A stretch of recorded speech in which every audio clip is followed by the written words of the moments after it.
안녕하세요. 정기예고원 강사 이예원입니다. 이렇게 영상을 찍게 된 것은요, 2학기 기말 대비반 앞두고 지난 시험 출제 경향이 어떠했는지, 그리고 이번 영상에서는 어머님들께 조금 더 자세하게 이번 시험에서 우리 아이가 어떤 유형을 틀렸는지를 갖다가 좀 더 예시를 들어서 보여드리려고 합니다. 그 이유가 이제 몇 가지가 있는데요.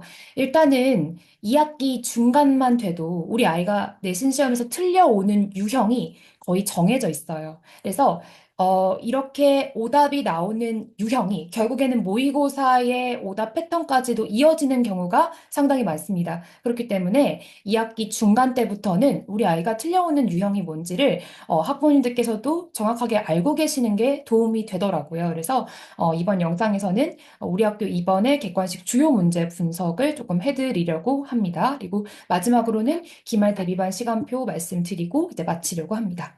이제 사실은 우리 아이들하고 제가 워낙에 알고 계시듯이 라포도 많이 쌓여 있고 제가 한 명 한 명 좀 밀착해서 관심을 많이 가지고 있기 때문에 사실은 시험 끝나고 나서 시험지 딱 보면은 아 누구는 이거 틀렸을 것 같은데 누구는 이거 조금 어려웠을 것 같은데 이런 이제 예감이랄까요? 이런 직감 같은 게 저한테도 있어요. 근데 사실은 이런 말씀을 어머님들 들으시면은 약간 속상하실 수도 있어요. 왜냐면 제가 이제 시험 끝나고 나서 아이들하고 워낙 친하게 지내니까 전화들을 다들 먼저 해주든지 아니면 제 전화를 바로 받거든요. 그래서 전화를 이제 하면 통화 연결이 되면 누구누구야, 너 이거 몇 번 틀렸지? 이렇게 물어보면 어떻게 하셨어요? 저 그거 틀리고 이거 틀렸어요. 이런 식으로 이제 얘기를 하거든요. 그러면 어머님들께서 속상해 하세요. 왜냐면 선생님, 우리 아이가 이거 틀릴 거 아셨는데 이거 왜 결국엔 틀렸을까요? 이게 이제 속상하실 수 있잖아요. 근데 근데 그게 어렵습니다. 이게 한 번에 반대보고 시험이 막 그렇게까지 어려운 시험이 아닌데 우리 아이는 왜 100점이 안 될까? 왜 하나씩 이렇게 틀릴까? 이런 고민들이 다들 있으시잖아요. 근데 제가 보여드리겠지만 어려운 시험은 아니지만 우리 아이가 어려워하는 유형이 꼭 하나씩은 들어 있습니다. 그래서 그 부분을 정확하게 아시고 그 지점에서부터 저는 시작을 하는 게 중요하다고 생각을 합니다. 왜냐하면 제가 이번 주, 지난주에 걸쳐서 이제 아이들 모의고사도 제가 직접 이제 보게 했죠. 그래서 결국에는 그 모의고사 성적표랑 이번 내신 이제 성적표랑 같이 놓고 우리가 2학년을 올라가는 마지막 시험을 준비하면서도 이제 내년에 어떤 전체적인 아웃라인을 잡아야 할 시기가 또 지금이잖아요. 지금이 사실은 어머님들도 그렇고 아이들도 그렇고 상당히 좀 불안한 시기이기도 합니다. 왜냐하면 우리가 아직까지 정시 준비하기에는 너무 이른 시기인 거는 분명히 아시지만, 그럼에도 불구하고 뭔가 내신도 지지부진한 것 같고, 모의고사 딱 그렇다고 해서 확 잘 나오는 것도 아닌 것 같고, 이런 어떤 불안감 때문에 저에게 많이 상담도 해주시고, 또 여러 가지 이제 말씀도 해주시는데요. 제가 정확하게 드리고 싶은 말씀은 뭐냐면, 강사가 해야 할 일은 그렇게 뭔가 불안해하는 학생과 학부모님들께 정확하게 목표를 좁혀주는 게 강사가 해야 될 아주 중요한 일이라고 저는 생각을 하고 있거든요. 그래서 이 시기에 필요한 공부라는 건 사실은 많지 않습니다. 그래서 정확하게 이 시기에 필요한 공부가 무엇인지, 그리고 2학년 올라가는 방학 때 꼭 채워야 되는 부분이 무엇인지, 우리가 모든 걸 다 할 수는 없잖아요. 그래서 그런 어떤 부분들을 우리 아이의 어떤 상태에 맞게, 오답 패턴에 맞게 정확하게 정해주는 게 또 저의 역할이기도 해서요. 그래서 그런 부분들 제가 좀 차근차근 한 분 한 분께 풀어가면서 말씀드리고 싶습니다. 그러면 먼저 2학기 중간고사 총평을 간단하게 말씀을 드리겠습니다. 이번 시험이 아주 어렵거나 그렇다고 해서 아주 쉽다, 뭐 100점이 속출했다, 이런 이제 난이도는 아니었는데요. 조금 특이할 만한 점이 있다면 시험장 안에서의 독해력이 강조되는 문제가 많진 않으나 두세 문제씩 꾸준하게 올해 출제가 되고 있고 그런 어떤 유형의 좀 약하거나 아니면 그런 유형을 나름 연습할 때는 잘 풀지만 완전 정복하지는 못한 학생들이 시험장 안에 들어가서 그런 문제에서 한두 문제씩 오답이 나오고 있는 거예요. 그래서 그런 어떤 시험장 안에서의 독해력이 강조되는 문제가 무엇인지는 이따가 예시를 통해서 좀 더 자세하게 보여드리겠습니다. 일단 시험 범위 자체가 우리 학교가 많지가 않죠. 그래서 이번 시험에도 뭐 중세 문법 들어가 있었고, 뭐 비문학 한지문, 뭐 현대소설, 현대시 5작품이면 그렇게 많은 작품이 아니에요. 그래서 이 정도로 시험 범위가 적었지만 이번에 어머님들 중간고사랑 기말고사 텀이 좀 길죠. 그래서 텀이 길다는 건 무슨 말씀이냐면 시험 범위도 같이 늘어난다는 얘기예요. 그래서 분명히 중간고사보다는 어려운 시험이 될 것이고 결국 등급을 결정짓는 시험은 기말고사가 될 확률이 상당히 높다라고 저는 보고 있습니다. 서답형이 이번에도 어렵진 않았습니다만 좀 까다로웠습니다. 그래서 부분 점수가 감점된 학생들이 상당히 많죠. 예를 들면 서답형 한 문제 안에 새끼 문제가 뭐 다섯 개, 여섯 개씩 이렇게 들어있는 문제 때문에 꼼꼼하지 못하게 이제 풀었으면 감점 1점, 2점씩 당하는 경우도 있었고요. 또 서답형이 이렇게 새끼 문제가 많은 경우도 있고 맥락을 요구하는 서답형 문제도 있었습니다. 예를 들면 현대시에서 우리가 빈칸을 채워야 되는 서답형 문제가 나왔었죠. 근데 이게 A, B, C, D 맥락에 맞춰서 이 단어를 넣어야 되는데 그냥 자기가 외운 대로 무슨 뭐 레고 조립하듯이 그냥 넣었으면은 부분 점수 감점이 됐을 법한 그런 서답형 문제도 있었습니다. 그래서 이런 서답형까지 완벽하게 정복을 하지 않으면 애매하게 점수가 깎여가지고 이것도 좀 감점이 되는 그런 요인이라고 할 수 있겠습니다. 마지막으로는 제가 아까 언급을 한번 드렸었죠. 시험장 안에서의 독해력이 강조된 그런 유형의 문제가 작년보다 조금 더 많아졌다라는 인상을 제가 지금 받고 있습니다. 그래서 그런 유형이 뭐냐, 두 가지 정도로 제가 정리할 수 있을 텐데요. 보기의 힘이 센 문제라고 제가 아이들한테도 설명을 하고 저 스스로 정리할 때도 이런 어떤 제목을 붙이거든요. 이게 뭐냐면 우리가 아무리 시험 범위 안에 있는 텍스트를 완벽하게 이해하고 들어갔어도 시험장 안에서 처음 보는 보기의 내용을 마치 비문학 독해를 하듯이 철저하게 읽어내지 못하면 선지의 정답이 보이지 않는 경우예요. 다시 말해서 보기의 독해가 완벽하게 되지 않으면 정답이 보이지 않는 문제를 보기 힘이 센 문제라고 저는 명명을 하고 있습니다. 그래서 이런 유형이 이번 시험에서 두 문제 정도 나왔다고 저는 보고 있고요. 또 고맥락 독해가 필요한 선지라고 제가 또 이름을 붙였는데 이게 뭐냐면 이 단어의 뉘앙스라든지 아니면 안긴 문장의 어떤 전제 조건을 뽑아내지 않으면 정답이 보이지 않는 문제가 이번에 비문학에서 한 문제가 출제가 돼서 저는 공부 꽤 하는 아이들도 이번에 비문학 지문 철저하게 공부하고 들어갔는데 한 문제씩 틀려오는 경우가 있길래 의아했었거든요. 근데 분석을 해보니까 고맥락 독해가 필요한 선지가 비문학 지문에서 한 문제가 출제가 됐더라고요. 그래서 그 부분도 어머님들께 같이 공유를 드리고 우리 아이가 공부량이 부족했거나 아니면 뭔가 좀 철저하지 못해서 틀린 건가 이렇게 의심을 하시는 분들도 계세요. 근데 그런 문제의 유형을 틀려왔다면 아직은 실력이 여기까지는 가지는 못했구나라고 좀 이렇게 생각을 해주시면 좋겠습니다. 자, 그래서 총평은 이 정도로 이제 마치고요. 객관식 주요 문제를 제가 몇 가지 분석을 드리면서 이제 말씀을 좀 이어가도록 하겠습니다. 먼저, 제가 비문학에서 아이들이 좀 꽤 하는 아이들도 한 문제씩 틀려왔다라고 말씀을 드렸었죠. 자, 그게 뭐였냐면 2번 문제였어요. 우리 아이 2번 만약에 틀렸다라고 하면 좀 눈여겨보실 필요가 있는데 2번에서 물론 이 친구는 2번 정답 해가지고 맞추긴 했으나 이게 어려웠던 이유를 제가 말씀을 드릴게요. 적절하지 않은 걸 고르는 문제였는데 어머님들 이게 지금 본문의 내용이 제 카메라 때문에 좀 잘릴 수도 있습니다. 이게 핵심이 뭐였냐면요. 본문의 오문단에서 이 본문은 저희가 시험 범위 안에 들어가 있었기 때문에 철저하게 학습을 하고 들어갔습니다. 간단해요. 내용은 간단한데, 동물이 만약에 위법한 행동을 해서 다른 사람한테 손해를 끼친다면 어떻게 될까라고 하는 질문이 들어가 있는 내용이었어요. 아시다시피 동물은 형사상의 책임을 질 필요가 없죠. 왜냐하면 이들한테는 권리도 없고 그렇기 때문에 의무도 없죠. 그래서 민형사상의 책임을 지지 않아도 된다라고 하는 게 굉장히 강력한 메시지였습니다. 다만 손해를 입은 사람은 민법 혹은 보기에 따라서 형법에 따라서 동물의 점유자한테는 배상을 받을 수 있겠죠. 근데 우리가 동물한테 너 이거 책임져. 민형사상의 책임을 내가 묻겠다. 이렇게 얘기할 수는 없잖아요. 이게 핵심 포인트였습니다. 이거를 이해하지 못하고 시험장에 들어간 학생은 단어컨대 제 학생 중에 아마 거의 없을 거예요.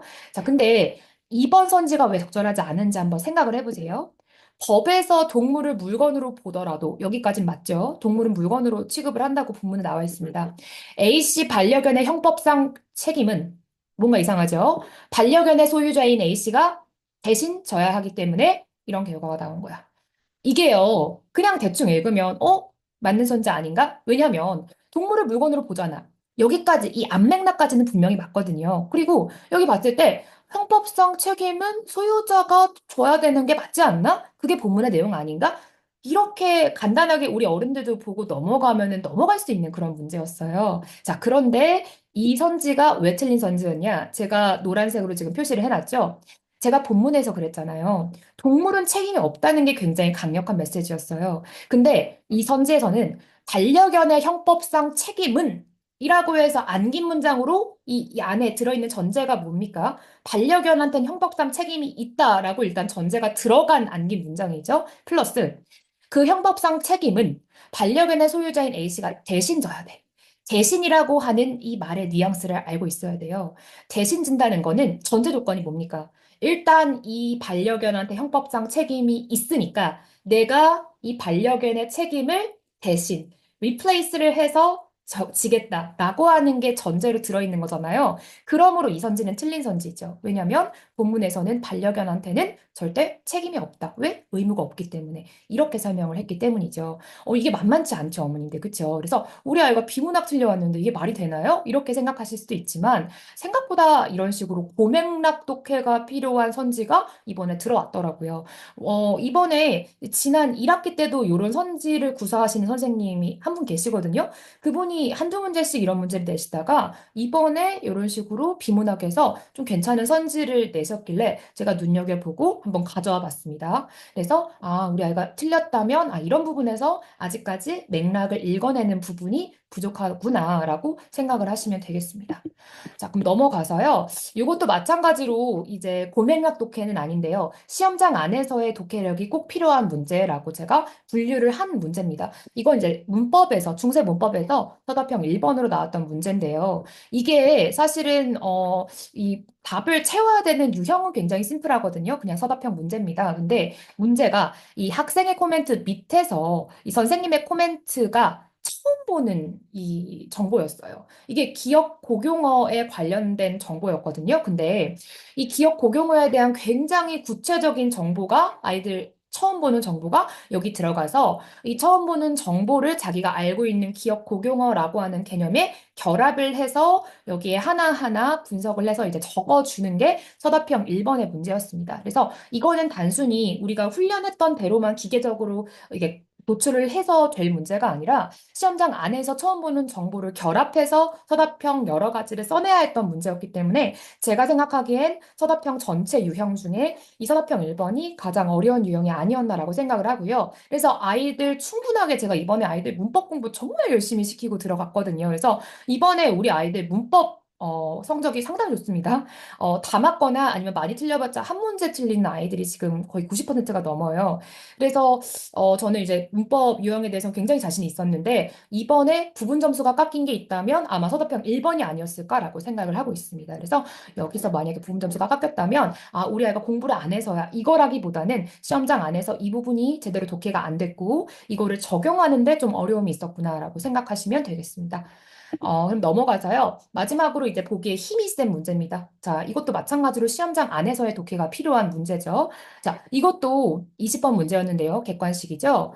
보기의 내용이 이제 시험장 안에서 처음 보는 내용이었을 거예요. 이거를 그대로 적용을 해야지만 정답 1번이 보이지, 보기를 그냥 날려서 읽으면 자기가 이 종탑 아래에서라고 하는 소설을 아무리 열심히 공부했어도 정답이 보이지 않는 문제였습니다. 예를 들면 이 보기의 논조가 뭐냐면요. 종탑 아래에서라고 하는 이 소설이거든요. 현대 소설은 전쟁의 그 폭력성을 그대로 역사를 참고하고 싶은 소설이 아니래요.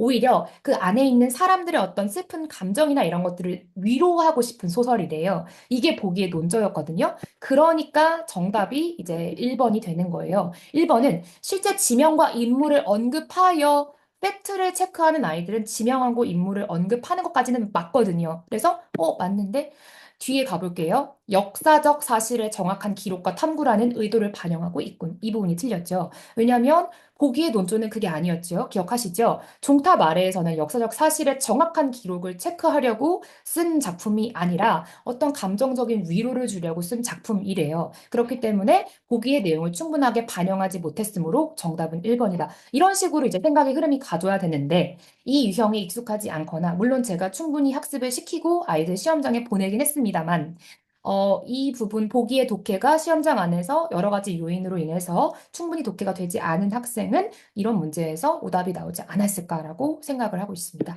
자, 그럼 여기까지 해서 총 세 문제 정도가 시험장 안에서의 독해력이 꽤 필요했던 문제였구나라고 정리가 됐죠. 그 다음으로는 이제 일반적인 우리 학교 원래의 서답형 유형의 문제가 이제 몇 가지가 있었는데요. 예를 들면 서답형 2번에서 마찬가지로 중세국어였습니다. 이번에 아이들하고 저랑 이제 높임법 진짜 어렵게 공부하고 들어갔었는데요.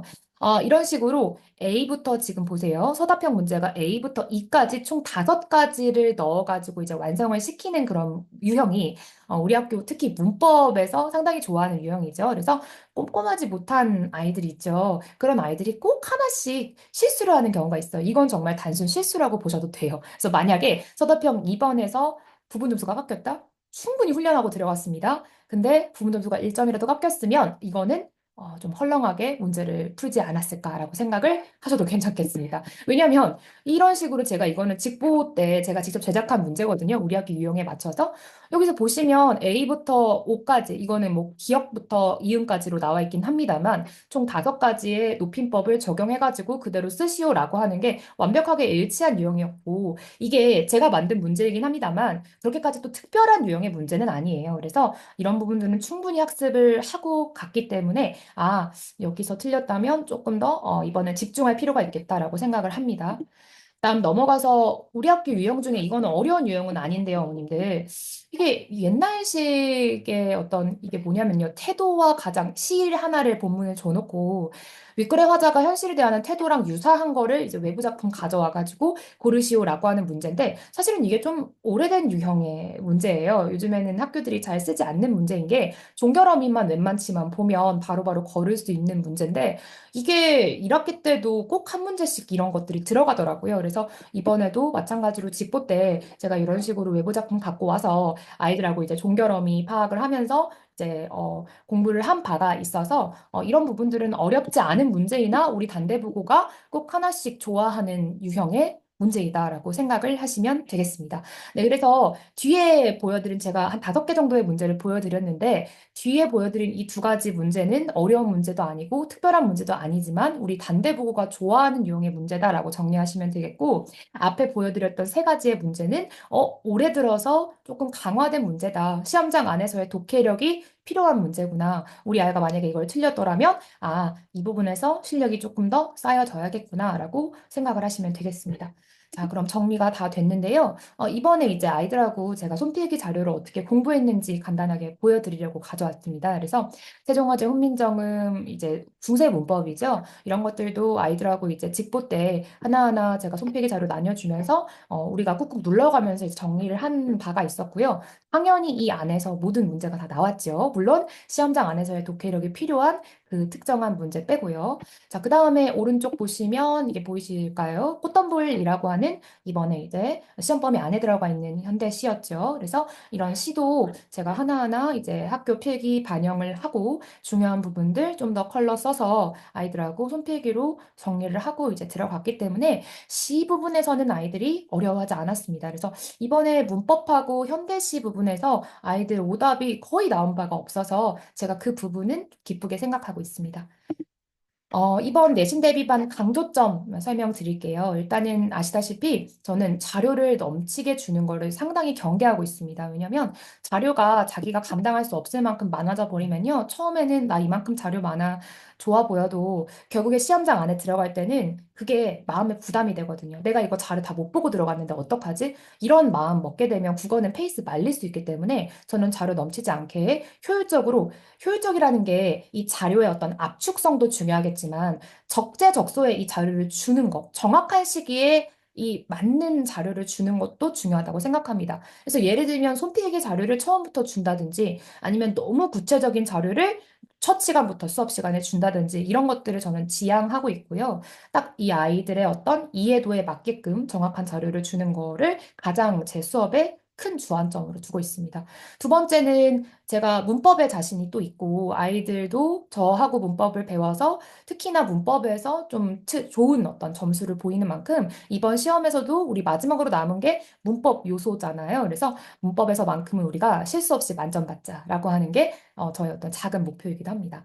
세 번째는 피드백을 확실히 해야 되는 게 중요하죠. 왜냐하면 이번에 주차가 길죠. 왜냐하면 기말 때까지 시험 기간이 좀 크죠. 그렇기 때문에 피드백을 한 주 한 주 확실하게 해주면서 넘어가지 않으면 이거 그냥 술술술 넘어가서 결국에는 시험 앞두고 그냥 어떡하지? 벼락치기 해야 하나? 이렇게 될 수 있어요. 그래서 학생, 학부모 피드백 이번에도 정말 확실히 해야겠다라고 마음을 먹고 있고요. 이제 아시다시피 학부모님들께 제가 직접 문자 하나하나 이제 넣어드리고 있죠. 그래서 그런 부분도 계속해서 해 나갈 예정이고요. 또 학생하고 제가 당연히 매주 매주 보는 시험 커트라인에서 내려가면 클리닉 와야 되는 게 맞죠. 근데 제가 학생들한테 얘기하는 게 있어요. 이게 제가 사실은 전문가잖아요. 아이들한테요. 그러면 제가 예민한 사람이기 때문에 이 아이가 시험 커트라인은 넘었는데 분명히 이 부분에서 공부가 좀 부족했어. 아니면 이 부분에서 좀 이해도가 살짝 떨어져. 라고 하는 아이는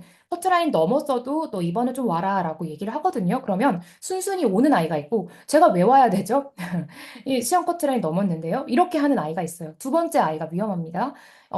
저를 전적으로 믿고 제가 필요하다고 생각을 하면 제가 되는 시간, 아이가 되는 시간 맞춰서 약속 잡고 오는 게 맞아요. 그래서 이런 부분들 학부모님들께서도 좀 인지를 해주시고, 제가 만약에 커트라인 넘었어도 이러이러한 이유 때문에 제가 부르겠습니다 하면 좀 이렇게 협조를 많이 해주시면 정말 좋을 것 같습니다. 그래서 마지막으로 이 부분까지 제가 말씀을 드리고요. 이거는 이제 제 내신 수업 교재 예신데 아시죠? 제 교재는 계속 개정이 되면서 수업의 흐름에 맞게끔 제가 강의록을 수업 전에 쓰면서 그 강의록의 흐름에 맞게끔 교재를 다시금 재구성을 하고 있기 때문에 아이들이 혼자서 복습을 할 때도 수업의 흐름이 그대로 복기가 돼서 복습이 좀 더 효율적이다라는 말도 이제 해줬을 만큼 제 내신 수업 교재에는 이제 자부심이 있고요. 또 빈칸이 중간중간 뚫려 있어서 아이들이 이제 완성을 해 나가면서 내신 수업 따라올 수 있게끔 제가 신경을 쓰고 있습니다. 그리고 요거는 이제 다들 아시니까요. 피드백을 어떻게 학생들 혹은 학부모님들과 하고 있는지 이제 제가 예시를 가져온 건데 워낙에 단대부고는 제가 중간 때부터 1학기 중간 때부터 계속해서 이제 데리고 오는 학생들이 대부분이기 때문에 사실은 너무 애틋해요. 보기만 해도 이 아이의 각각의 서사가 저한테 있기 때문에 이런 부분들 워낙에 또 학부모님들께서 이해를 많이 해주시고 계시고 해서 이런 부분들은 길게 설명하지 않아도 아실 거라고 생각을 합니다. 네, 마지막으로 내신 대비반 시간표입니다. 저희 시간은 그대로고요. 일요일 6시부터 9시까지, 그리고 10월 20일, 이제 이번 주 다가오는 주죠. 그래서 개강을 하고 7 플러스 1회고요. 제 클리닉 시간은 아래와 같은데 개별 약속이기 때문에 조금 달라질 수 있다는 점 이제 말씀을 드립니다. 네, 그래서 조금 이번에 시험 유형이나 이런 것들을 설명을 드리려고 이제 시간이 길어졌는데 마지막까지 긴 시간 이제 집중해 주셔서 너무 감사드립니다. 네, 그러면 다음에 뵙겠습니다. 고맙습니다.